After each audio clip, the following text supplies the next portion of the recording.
Ferenczi, donc vous faites un cours au Bernardin, enfin vous avez fait pendant plusieurs années un cours au Bernardin sur Newman, sur plusieurs aspects de Newman, mais il y a sans doute un fil directeur ou une idée qui vous tient plus à cœur? Voilà, alors exactement dans la foulée de ce qu'avait fait Keith Beaumont dans les années 2010.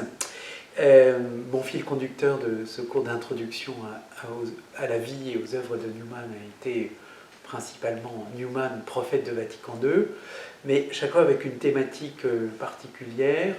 Et en y réfléchissant un peu, je me dis que la thématique qui ressort le plus, c'est Newman et la parole de Dieu. Et du coup, peut-être pouvez-vous nous dire quelle est l'importance de la parole de Dieu dans la vie de Newman ou dans sa pensée?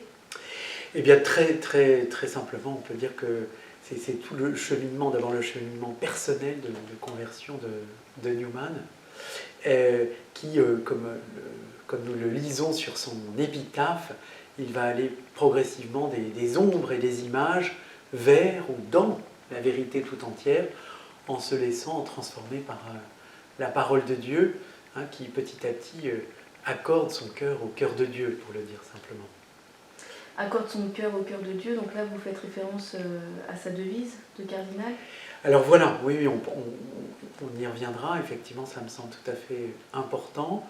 Peut-être un dernier mot sur peut-être deux choses qui marchent en parallèle, savoir son cheminement personnel transformé par la parole de Dieu, c'est tout son long chemin de conversion entre 1816 et 1845 et après, pour entrer dans la plénitude catholique, mais qui est inséparable d'un chemin théologique, un chemin intellectuel, où ça c'est principalement dans son œuvre majeure, son essai sur le développement, qu'il va comprendre que cette parole de Dieu grandit, comme le disait par exemple Saint Grégoire le Grand, la parole de Dieu grandit avec son lecteur. C'est ce qu'a pleinement illustré Newman, son principe du développement, le développement du dogme, pour montrer comment c'est toujours le même noyau de la foi, celui dont parle saint Paul, par exemple, dans ses lettres, qui se déploie au cours des siècles et qui grandit.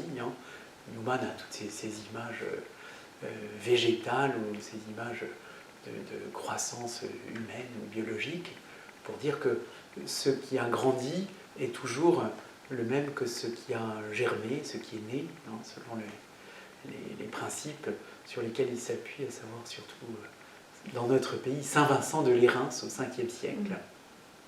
Donc j'imagine que vous vous référez beaucoup au sermon de Newman. Il a écrit énormément de sermons, donc je pense que vous l'abordez aussi dans vos cours. Alors précisément, on le disait à propos du développement, toute la Bible est construite sur le principe du développement, et c'est c'est comme le fil conducteur de son interprétation de l'écriture dans son très riche sermonnaire, ses nombreux sermons anglicans, c'est 8 volumes et 2 volumes de sermons catholiques, où il très simplement, très classiquement, il montre comment tout ce qui était annoncé dans l'Ancien se révèle dans le Nouveau. Et c'est ainsi que, par exemple, ce qui je trouve le plus riche et le plus touchant, c'est toutes ces figures de l'Ancien Testament qu'il décrit magnifiquement comme autant de types et d'anticipations, de préfigurations du Christ, pour nous aider à accueillir ces témoignages, y compris de l'Ancien Testament, comme, encore une fois, des invitations à la conversion et à progresser sur notre chemin de sainteté. Et est-ce que vous avez vu un changement entre sa prédication protestante et sa prédication catholique? Pour l'essentiel, non, si ce n'est que dans la période catholique, effectivement, il y a beaucoup moins de sermons écrits. Oui. Voilà, pour l'essentiel, il y a une très très belle continuité. Et qu'est-ce que vous pouvez nous dire sur la conscience? Parce que ça, c'est un thème qu'on voit beaucoup avec Newman. On parle d'en faire un docteur de la conscience.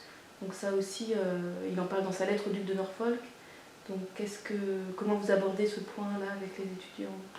Et précisément, si je garde ce fil conducteur de la parole de Dieu, il me semble que précisément, c'est le lieu où la parole, à l'intime de notre cœur, hein, le sanctuaire dont parlera ensuite Vatican II, c'est ce sanctuaire où cette parole se fait entendre pour inviter à faire le bien, à éviter le mal, à suivre le Christ.